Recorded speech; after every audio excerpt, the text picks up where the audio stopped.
If you go into practically any bookstore, whether it's a Christian bookstore or just a Barnes and Nobles, one of the things you're likely to see is a large section on the book of Revelation in the end times. You will find all kinds of books and authors with all kinds of opinions on what exactly is going on in the book of Revelation. And so that provokes the question, why are there so many different interpretations of the book of Revelation? There's a kind of a simple answer to it, and it makes sense once you think it through.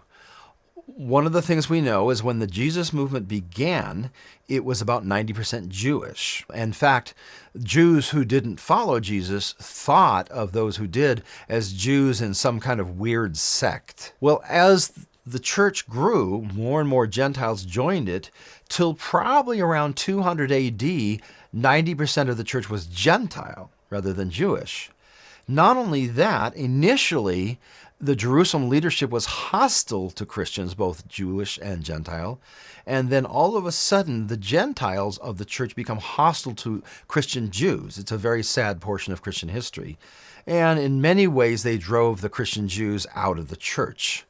Well, what was one of the immediate results of that? One is now with the church being almost all Gentile, they stopped reading the Old Testament.